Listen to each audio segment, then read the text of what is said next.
Welcome to Uxbridge Scugog Life. I'm your host, Jackie Hermans. Guess what? We're in the last 2 weeks of summer. No! Have you seen any leaves turning orange and red? It reminds me of one of those old commercials when you see the colored leaf going across the ground. Ah!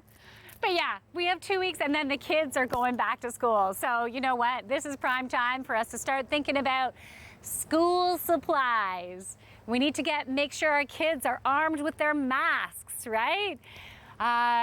Indoor shoes, outdoor shoes. We got the sales going on right now. And I'm so sorry I'm gonna say this, but snowsuits and winter boots are most likely out in the stores now. And we need to go before their sizes are no longer available. So yeah, I know it's hard truths and I'm so sorry I had to do that for you. But the good news is we have a really fun segment coming up right now. So you wanna check that out. So we have Monique Van Well who's going to be on the show. Check out her gorgeous heirloom quality jewelry. We also have the Durham Regional Marine Unit. We're going to be out on Lake Ontario, and the Ux Pool, getting some pool safety tips to keep you and your kids safe in your backyard pool. We'll be right back with more on Uxbridge Scugog Life.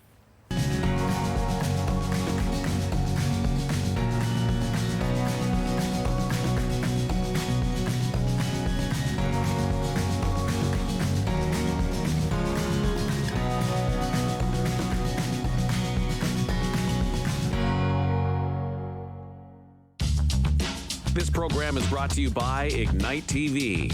Now you're in command. Visit Rogers.com for more details.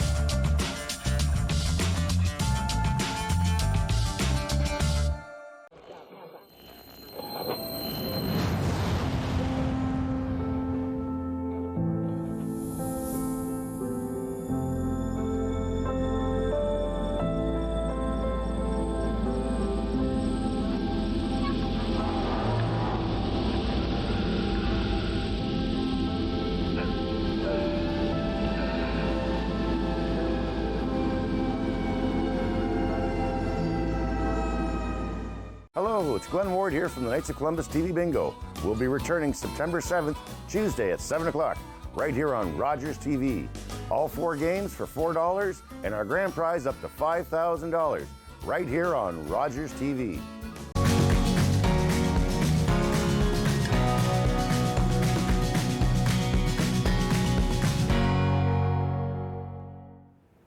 Welcome back to Uxbridge Scugog Life. On June 12th, there was a tragedy in a backyard pool, and a 6-year-old child drowned. And I thought it was really important to educate the community about how we can keep our children safe in our backyard pools, especially when we're having parties and people can get distracted. So with me here is Carolyn Clementson, who is the aquatic manager with the Ux Pool, with the Township of Uxbridge. So Carolyn, thank you so much for coming on the show. Thank you, Jackie, for having me. So you're gonna share some tips with us, and we can prevent these tragedies. Actually, the one thing that I forgot to mention is that within Canada, there's approximately of all the drownings that happen, 10% of them within Canada are taking place in backyard pools. So we wanna prevent that. Yes, we do. And anything that we can do is important. And my first tip Yes. is designate a water watcher. So your water watcher is watching everybody in the pool. They are responsible. They are not under the influence of any drugs or alcohol. I suggest that they have a whistle. It designates that they are a water watcher. And you just blow it to signal your neighbors that there, or somebody else in the house, that there's an emergency at the pool. I love that water watcher idea. And if you are having a backyard party, why not maybe shift it to someone else? So it's not necessarily going to be the same person for the whole time if they want to be able to socialize and things like that. Definitely. And just pass the whistle around. Okay. If you do not have that option, you're the only person, you're the adult there with the children, take designated breaks. You know, as a lifeguard, we rotate every 20 to 30 minutes so that we have that chance to have a break. And you should too. Take the kids out of the pool, have a snack, have a drink, put on sunscreen, relax, and then go back in the pool. Okay. Now, what are some other things that we can do to keep our kids safe? We can wear a life jacket. So we don't always know who are good swimmers and who are not when they come to our pool party. So have life jackets available. They are cool. They should be approved by the Ministry of Transportation, and as well, they should be the right size. Okay? Wear it. It's important to wear it properly and make them cool. And you never know who's going to need one at your place. Your pool, your rules. Right. And it's your responsibility to keep everyone safe. Yes, it is. Now, I have also heard of being able to hire lifeguards to come to your backyard pool party. Do we have that in Uxbridge and Scugog? What you can do, because we do not hire out our lifeguards to work in your backyard pool. Okay.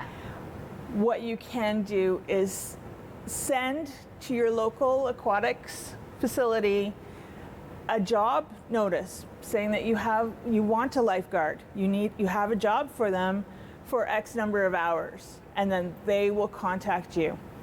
Okay, that's awesome. So it's just like, okay, I have a job posting. This is my pool party date. Looking for a lifeguard. Yes. And what a great way for you to still have fun at your own party and making sure everyone's safe. Definitely. Okay, nice. And another thing that you can do is educate yourself on what drowning looks like. So Okay. we all think of drowning as that splashing around and screaming for help. Drowning is a silent killer. People are scared. They cannot breathe, so their eyes are bugged. They're scared. They're trying to grab onto something, and it'll be in slow motion, and you will not hear a peep. Okay. And so it's really that watcher role is so incredibly important. What are some courses that parents can take in order for them to know how to deal with the drowning and, even rescuing someone and not getting injured yourself during the rescue is also really important. So what are some things that they can take? Standard first aid or emergency first aid, even basic first aid and CPR are important skills to have. You should have them anyway.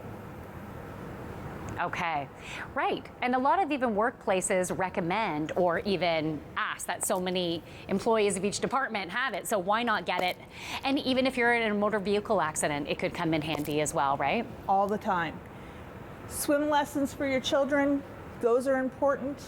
Find an instructor right now that's teaching backyard pool lessons. Hopefully soon, we're all open that we can offer lessons inside. Yay! Maybe the end of summer we can start having some lessons. Fingers are crossed for the fall too, that everything will work out that way. All right, so to keep everyone safe, we're gonna have water watchers, maybe even hire a lifeguard, make sure we have PFDs and other flotation devices, and taking courses and making sure we know what drowning looks like. So. And that can be tricky. You know, once, one of my first lifeguarding jobs, this man went down the slide and I thought he was actually drowning, which he wasn't, but I saved him. So anyways, we'll be right back with more on Uxbridge Scugog Life.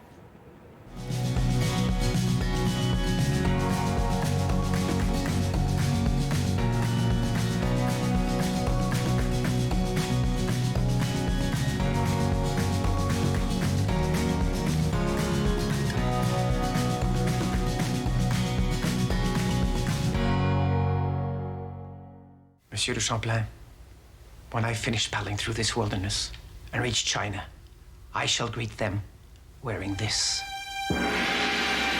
Monsieur Nicolet, your mission shall be for the honor of the king and the Holy Faith.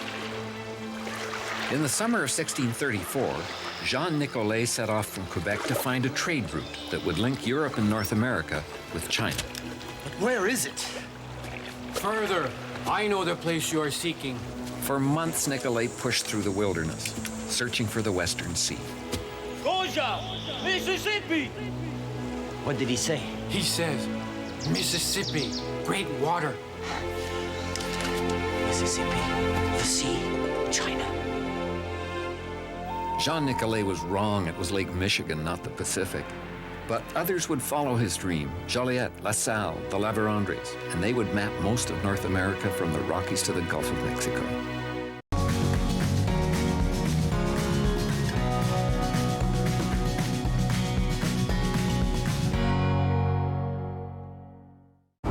Welcome back to Uxbridge Scugog Life. So I have with me Constable Ken Boone, and we are talking about water safety.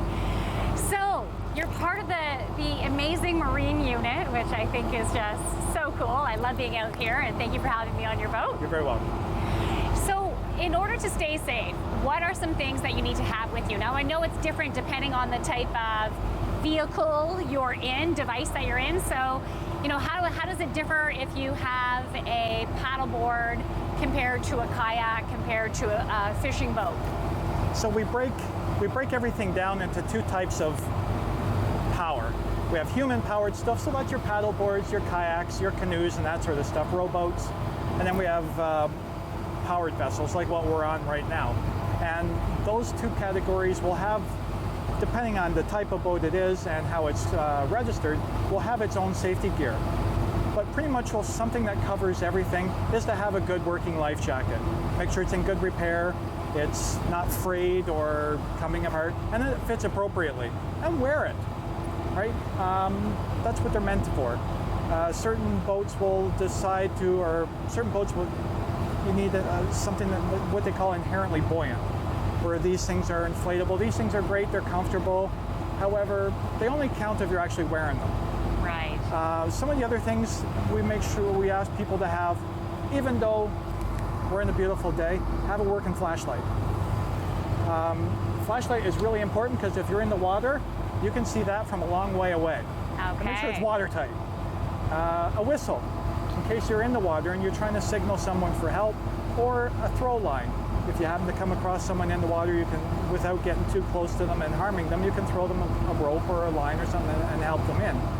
Those are the basic things that pretty much every boater should have, whether you're standing up on something or you're sitting down and riding in something. Again, each classification of vessel is going to require their own stuff, but there are lots of resources out there, including ourselves, that you can call up and ask for help.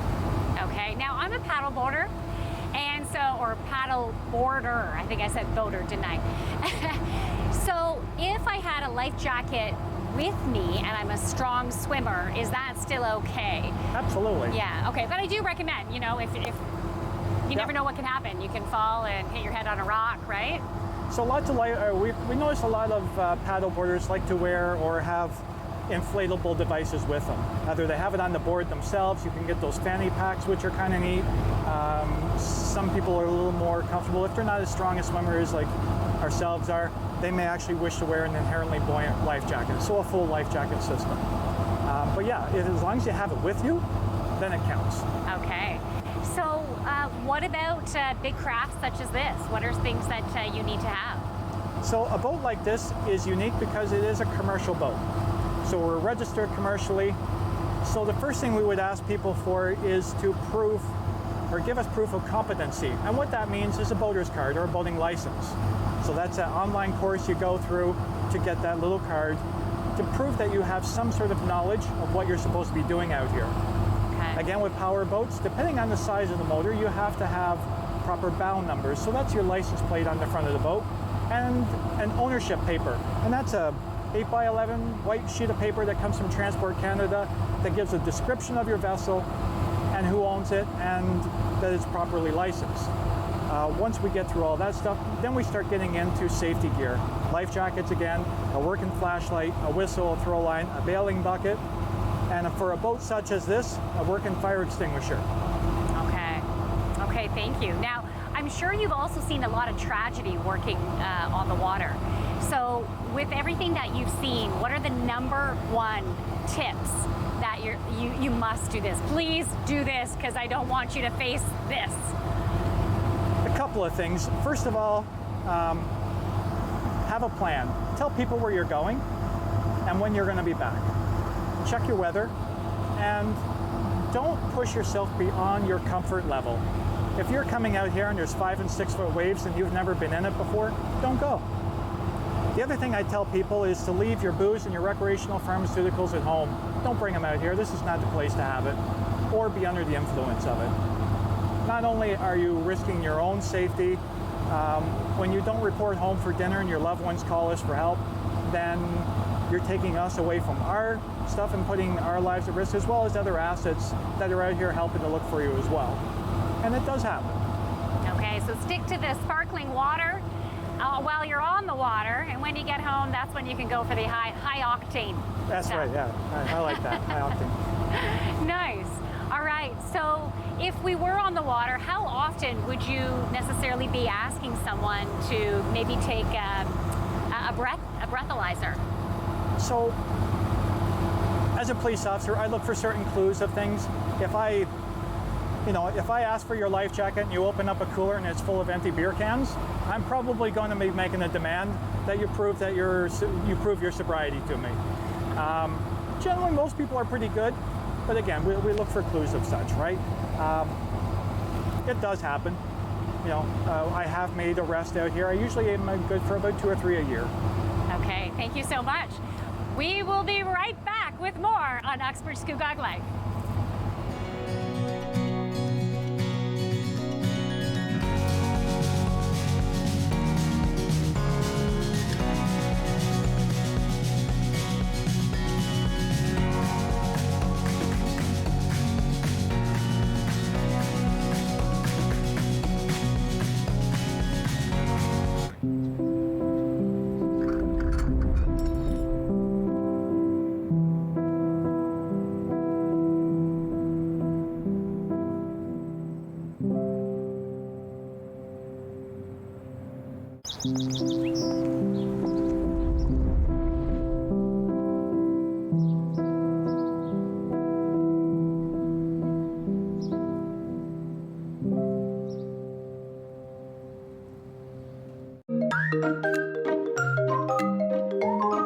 Think it's too late to become more fit?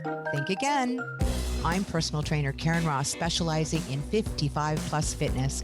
My mission is to help you find your way back to health and wellness. I'll give you the knowledge and the power to take control of your own fitness path. Everyone deserves quality of life for their entire life. Tune into A Little Bit Fit with me, Karen Ross, here on Rogers TV.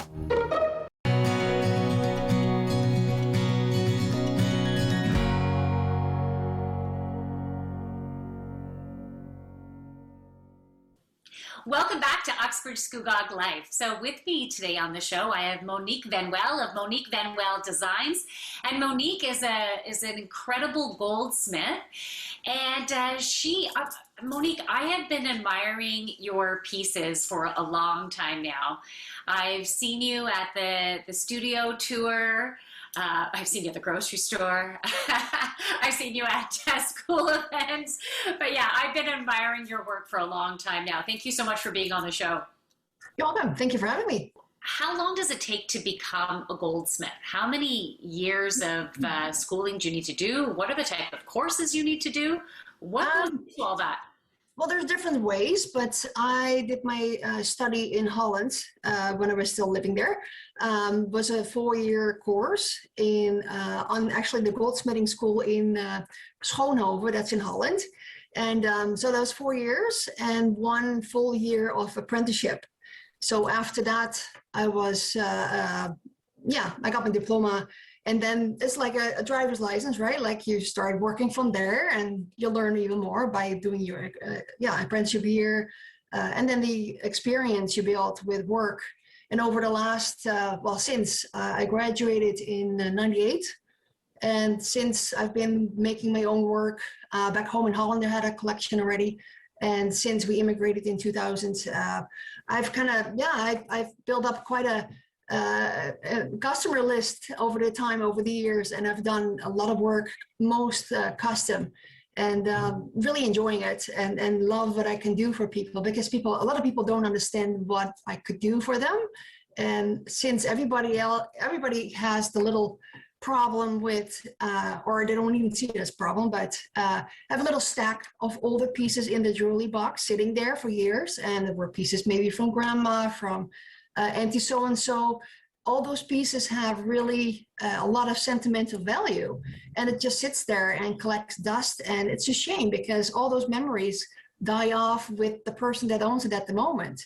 And if you take those pieces and take the usable pieces out and create something new, you can relive those memories and share them with the next generation and keep them alive, which is, to me, the most important part.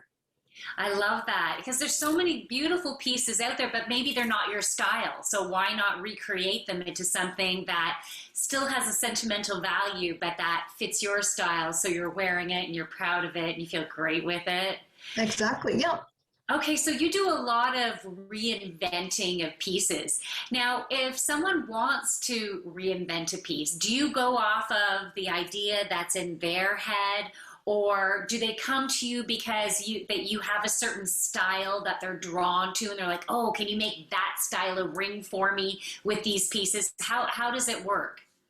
Well, either of the ways that you described, like they could have an idea with already that they found or saw somewhere, and we can start from that idea. Or I have my portfolio here with all the work that I've done over the years, and most times we just go through the photo book and find things that people like, or styles, or it all depends. Like I have different styles that I work with, but you say, like, if somebody comes to me with an idea in mind, I don't want to copy what's out there exactly, but we can start with that idea and just go from there and just play with it. And then we sit together and we work it out together, really. So the customer is really part of the whole process of designing. So they don't have to have the whole vision. If they can just bring something, or even if they have nothing, we can just work from the work that I've done already. And most times we find something to work with and go from there. Beautiful.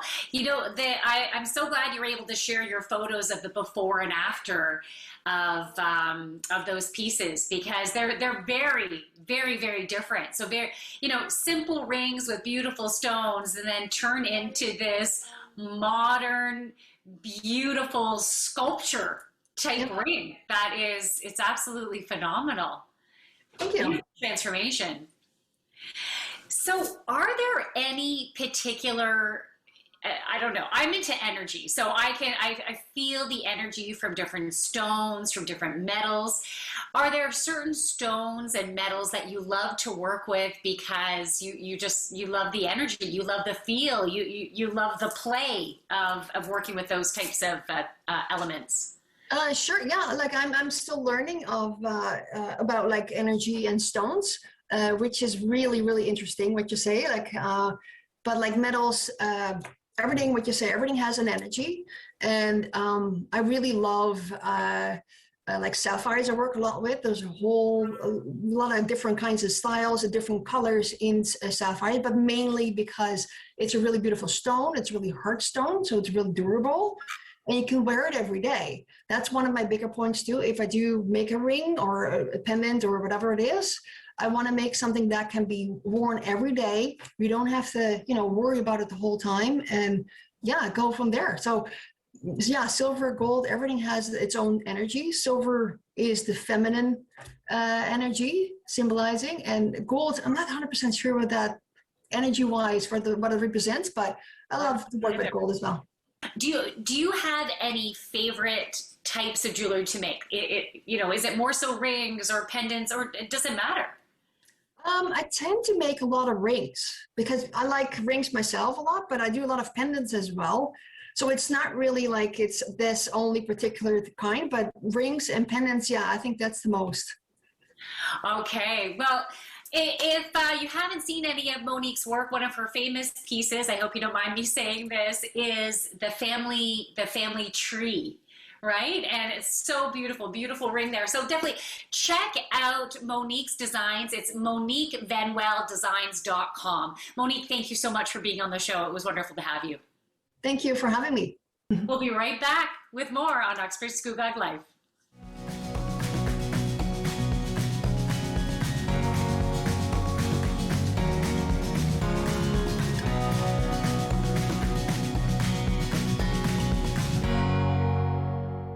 It was John's graduation. We were so proud. We all got together for a picnic. That's when we heard coming from the radio.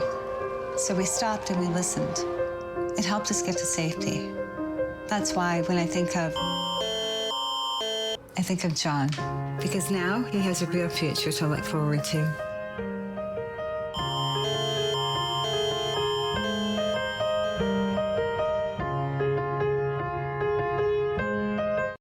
Hi, I'm Jackie Hermans, the host of Uxbridge Scugog Life. Join us weekdays 9 a.m. to find out everything that's going on in and around your community. That is Uxbridge Scugog Life, only on Rogers TV. Hello, I'm Jonathan Van Bilsen. My next guest on our show is Thor Peterson, who has spent the past 7 years visiting 194 countries nonstop without boarding an airplane. Please join us right here on Rogers TV.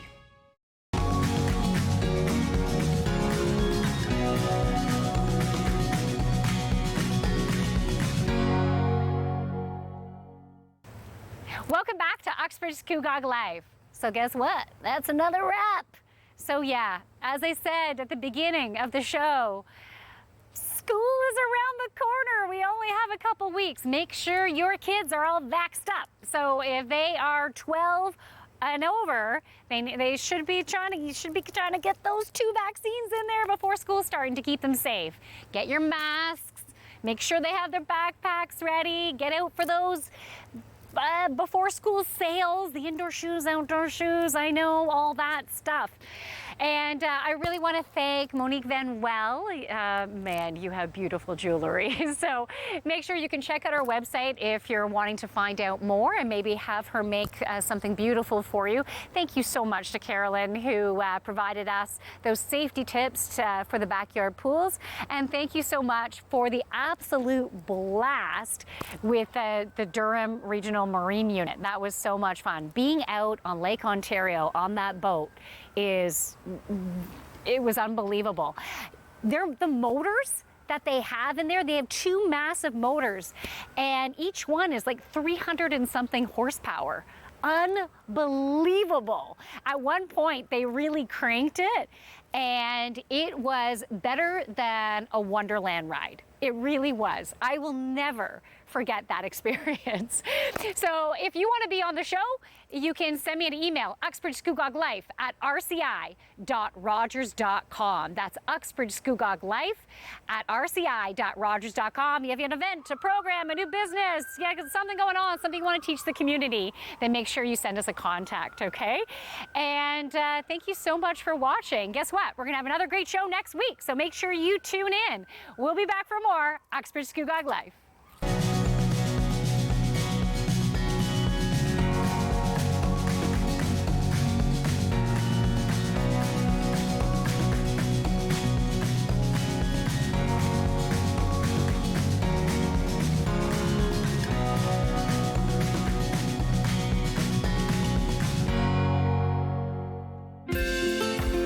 Call the Rogers TV Viewer Response Line. Email us or connect with us on social media.